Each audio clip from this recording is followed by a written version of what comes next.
Welcome back to another edition of the Diabetes Remission Roadmap podcast. Brian and I were just sharing dad stories. And if you want to hear the Dad Stories podcast, we'd have to create it. So let us know if you want it. Brian, it's good to see you, buddy. Good to see you, Corey. I'm All glad you right. survived some time with your kids alone while your wife was out of town. Yeah, she did 2 trips non-consecutively in the same week. And we did not just survive. I think I would argue we thrived. We mildly thrived. So Okay. today's episode, if you have struggled with knowing what to eat and are on a budget like all of us are, you are not going to want to miss this because I know we talk about healthy food and how it is actually more affordable than you think. But I actually went and pulled real prices from Walmart and did the math for you. So we're going to go over the 15 cheaper foods that help you put type 2 diabetes in remission and talk about why junk food actually isn't cheaper, even if it might appear that way. Brian, are you ready for this? I'm excited because you have not shared the details with me, so I really want to hear how this breaks down. Great. And so what I'm going to go through here, I looked at the 15 items. I went online to Walmart. I do shop at Walmart physically, but it's just much quicker to go online. And I looked at, you're going to hear us talk about cost per ounce, cost per pound. And what we're also going to get to at the end is a measurement that's unofficial beyond the cost per pound when it comes to what we're eating and how it affects blood sugar. Because it's people think they're buying by an ounce or by a pound, and often they're buying a bag, a box, a meal, and it can feel cheap in the moment. But in the long run, it actually could end up being more expensive. So Brian, we're going to dive in, and it's 15 foods. So we're going to go rapid fire here. And I've also included 5 bonus air quote junker foods or less strong foods. So number one, we're going to go with the good old fashioned chicken breast. So I found them at Walmart online at about $2.57 a pound.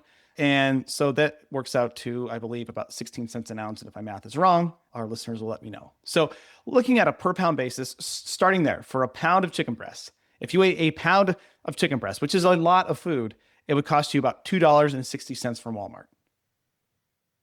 I'm silent because I've never seen prices that low for chicken breast. Maybe it's more expensive in Ohio. You got to find them on sale. I find them on sale at my local Albertsons for at times $1 to $2 a pound. I think they're often loss leader chicken breasts, so they'll lose money. The stores will lose money on certain items to get you in the store to buy other stuff. Oh, okay. It does require a little bit of work, but I found chicken for $2.57 a pound. All right, so that's a great protein source, great start. Now up next, we got one second. I'll say on the chicken breast just real quick to make it better. If it's not the most tender chicken breast, you could brine it. That's a really simple process to make it really juicy and tender and actually taste like a higher quality chicken breast. I just put everything in a crock pot, Brian. I don't have time for brines. Sorry to the folks who listen to us from the Growth Coach podcast. I've not yet mastered brines. All right, up next, number 2 to go with our chicken breast is broccoli, and I found it for $2.17 a pound at Walmart. So looking at about 13 cents an ounce. So again, around that $2 a pound mark, broccoli. I could not eat a pound of broccoli unless, of course, it was steamed and mixed with like cheese and stuff. But like a pound of broccoli is a lot of food, Brian. Yeah, it is. The Yeah. cheese would definitely add some flavor. You could. Yeah. I prefer a little salt roasted in the oven, but That's my preferred method is roasting broccoli in the oven with a little olive oil and salt. All right, so we're at about 217 a pound. Up next, another vegetable. This is cauliflower, and it was $3.50 a head. I didn't actually get to the weight because they sell it by head of cauliflower. But again, a large head of cauliflower is very big for $3.50. And I want you to keep these prices in mind when we get to I pulled some junk food stuff too. So you can make some really. Oh, I would say you can make some really good buffalo cauliflower out of that. That's good. I do enjoy the buffalo cauliflower. Brian's the king of spicing things up, and I'm the king of the baseline. I'm pretty good at eating the same stuff almost every day. And when you're looking to spice it up, Brian's your chef. Yeah. All right. Up next, number 4, staple, a great protein source. And I found this was an 18 count of eggs for $2.47. So we are lousy with eggs here in Tucson right now as we record this in April of 2026. In fact, one of our grocery stores, your Kroger, Brian, had a deal for 17-cent dozen eggs. What? So yeah, there was a huge egg shortage at some point in the last few months. And I think we've caught up. Supply has caught up to demand, and now they can't get rid of eggs fast enough. I bought 60 count of eggs for $8 the other day at Walmart. So That's insane. yeah, so this comes down to about 14 cents per egg. And I gotta apologize if the math is wrong here. You expect more from us, but the idea being like for $2.50 you get 18 eggs, and if you can eat all 18 eggs in one sitting, then that's about as good a deal as you can get for feeling full. So up next, another great protein source. I found cottage cheese And it worked out based on this package size for about $2.88 a pound. So yet again, another great satiating protein source for under $3 a pound. Remember, this is Walmart, folks.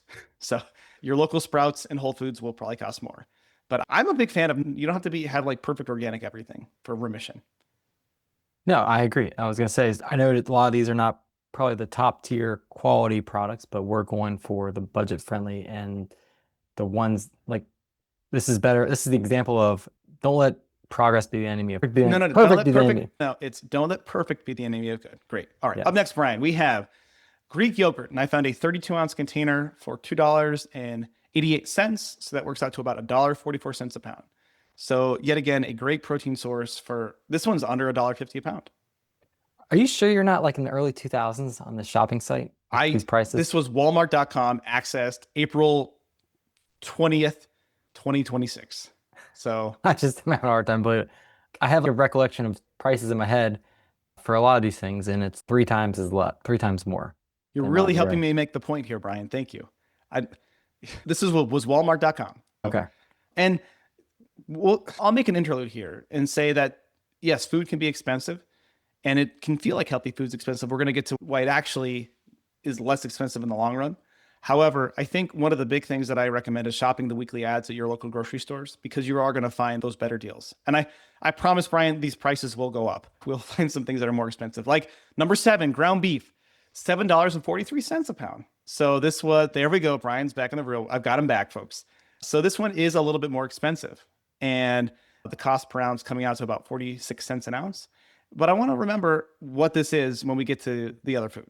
So we'll be able to frame this shortly. Up number 8, if you're like, I need something sweet, we got frozen blueberries. And I found a 48-ounce bag for $7.68, which works out to $2.56 a pound. So it's under $3 a pound for a sweet, fiber-rich, low glycemic index fruit. Love me some blueberries, especially frozen. Yeah, you and my kids, we go through legitimately several pounds a week from Costco's frozen blueberries. Up next, if you're on the go and you need an easy protein source, canned tuna. This was a 20-ounce pack of tuna for $3.80. It worked out to about $3.04 a pound. Another great Those protein. are packed with protein, yeah. Packed with protein, low fat, low energy, and easy to take on the go and turn into something that you like. Still mix it with mayonnaise or do a little bit. But you can do it with some mayonnaise. Tiny bit of mayonnaise. Yeah.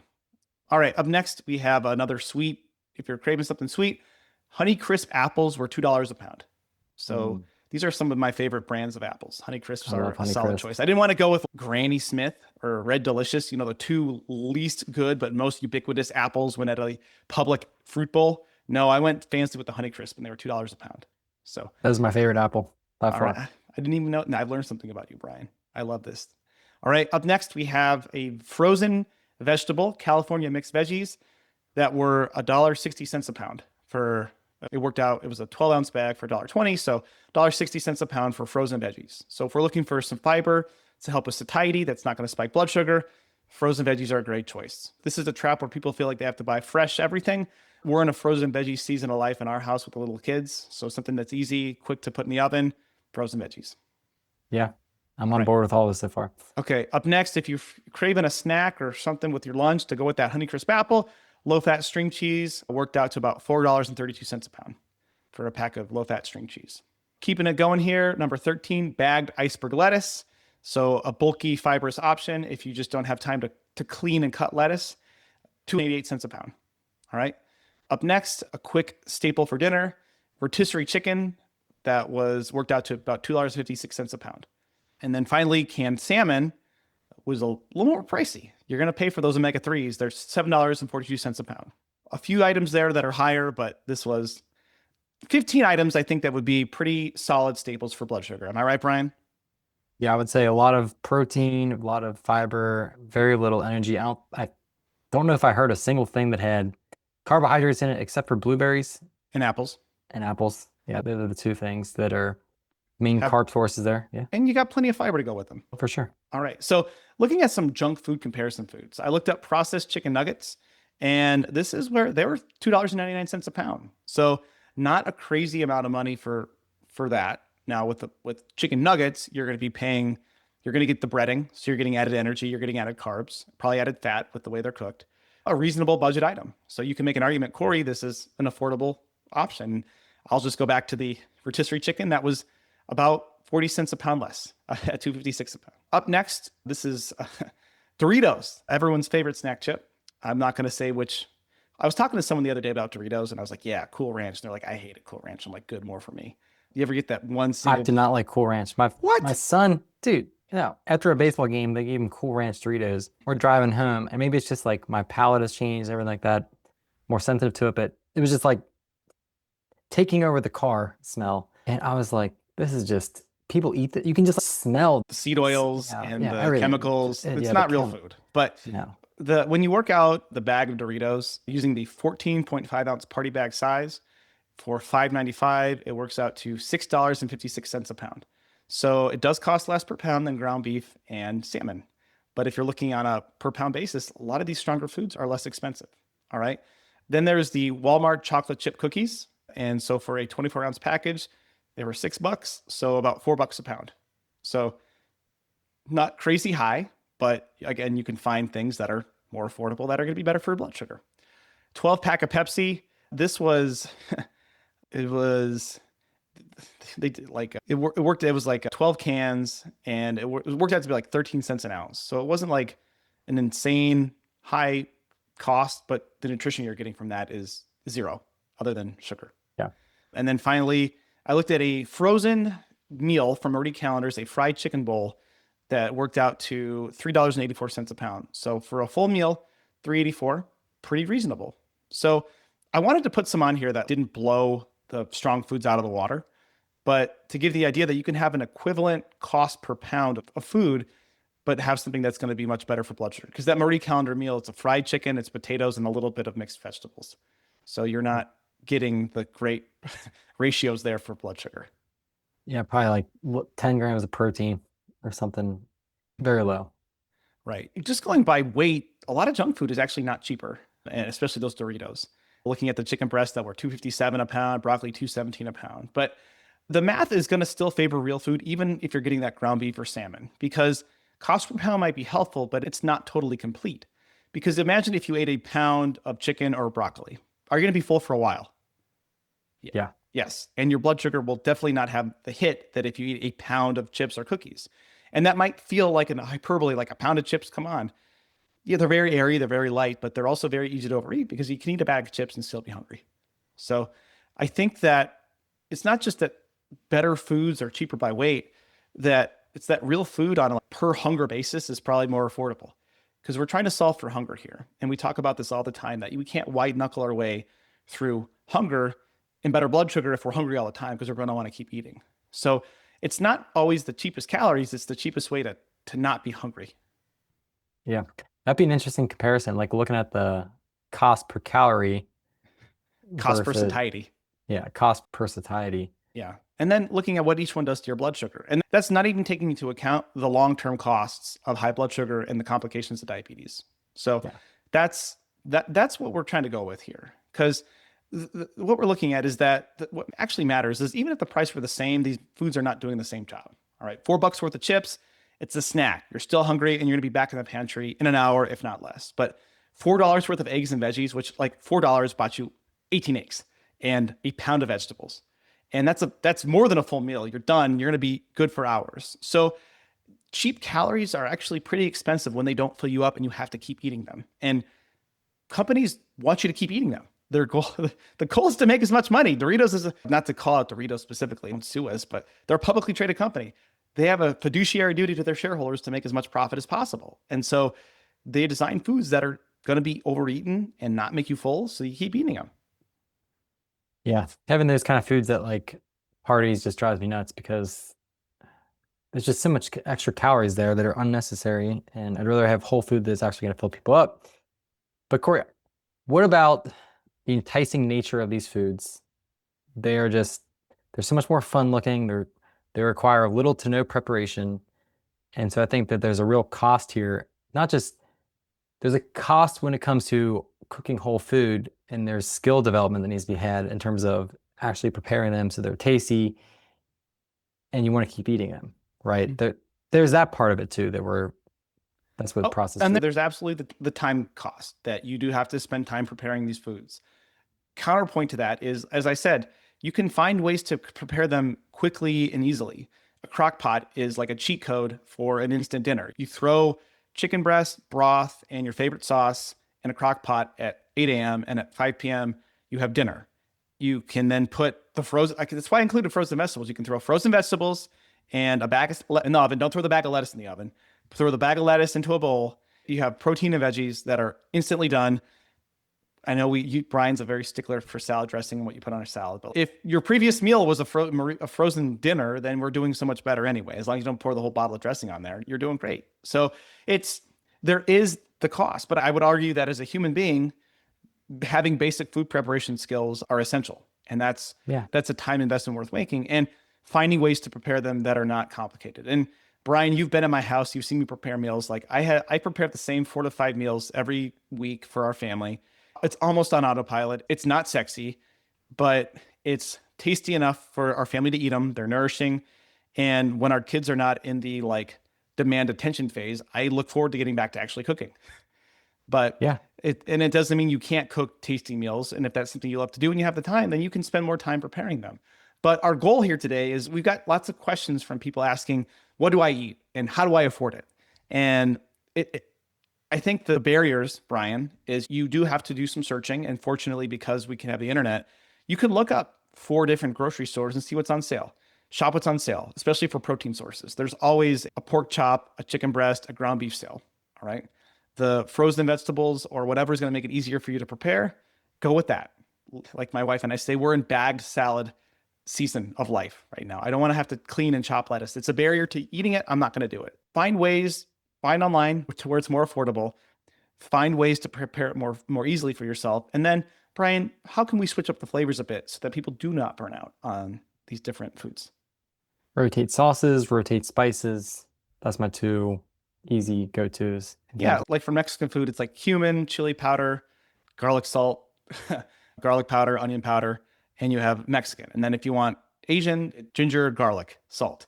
And there's very simple ways. And you create like the other night we made a ranch chicken in the crock pot, and the ranch seasoning, it's like salt, pepper, garlic powder, onion powder, chives, parsley, and dill. My wife pre-makes it. I pour it on the chicken breast. I pour a can of broth in there. And at the end of the day, you have ranch chicken, which if you don't like Cool Ranch Doritos, you might not like it, Brian. I like real ranch flavored things, just not Okay. the Then you would like artificially this chicken, flavored. Brian. You'll have to come back out to eat it. I'll say this. So if you're like, having all the spices on hand sounds complicated, I don't feel like mixing them, measuring them. I get that. I totally get that. One thing I would urge you to do, because I've done this too, is look at where is your favorite restaurant you go to. We just spent, and sometimes it's fun to go out to a restaurant, but like you have to ask yourself this, and Rachel, I did this other week. Are we going out to a restaurant to get out of because we're lazy or because of it's like some kind of celebration? And if you put it through that filter of I'm just being lazy, I don't feel like cooking, then maybe it's not the right time to go. Versus maybe you just went to a soccer game or a kids game and you're going with the grandkids and it's like you're gonna sit down and have that fun food together. Then that adds a layer of different, like a different element to that enjoyment of that food. Yeah, it's the experience of it, not Experience just of it. oh yeah. And for us too, like we have a little league game tonight. I will be putting frozen hamburger patties in the oven. We put them ideally you eat at home, and if you're on the go, we put them into a cup with some baby carrots and some pea pods and peppers, and we have a reasonable food on the go, which is not ideal, ugly American here, but when you have life happening, you do the best you can. So lean into your freezer and plan ahead. So we want to know. One last, you were interrupting me. Yeah, I Something to was. say. Yeah. So my point being, like, do the math. Say, hey, how much does it cost us to go to this restaurant? Okay, it costs us like at least $60 to eat out at this restaurant. At home, if I do the math, it costs me like $10 to make this meal. But even if it costs you $30, it's half. even if it costs you $30, you're saving a lot. But like the point being, splurge and buy some of the pre-mixed packets like that are really good. They're going to enhance the flavor. They're already pre-measured out for you, and it simplifies the cooking process. But it still is saving you money if it's good enough. If it's tasting just as good, if not better, than the restaurant you like to go to, you can't do it on your own. So that's the point, is find those little pieces of the shopping that may not be the most cost effective. You're like, I should just buy all the spices. But actually, if it's easier, if it's going to decrease the resistance of cooking that meal, if you have a pre-made, really good taco packet to just mix in with your food, boom, that's just going to make it easier for you to do. Brian, I'm glad you uninterrupted yourself. That was a good point. In fact, I went out and bought smash burger seasoning and tri-tip seasoning because I'm tired of mixing those on my own. So I'm just tired. Brian and I, we have young kids. We're just tired. And we're tired of people suffering with type 2 diabetes. So if this episode resonated with you, share it with someone who struggles shopping. This will get them going. This will get you shopping. Share it with someone who needs to hear it. And if we missed a food or you're like, no way, huh? What? Send us a message. We'll follow up and direct you to where we found these prices. And of course, your region of the world will vary. And if you do your math in kilograms, well, tough luck. I'm an ugly American here. It's in pounds and ounces, baby. This was fun to put together, Brian. And Yeah, thanks for doing this. I know that it's been something that our listeners have been really like, tell me specifically what to buy. Here are 15 items to buy and 5 not to. Anything else to add before we head out of here, Brian? I got nothing. All right. That's a good episode. All right. We'll let the listeners judge if it was good, but I had fun doing it. So thanks for listening. Get out there, go shopping, find some deals. And remember, thanks for listening. Keep it simple and do what works.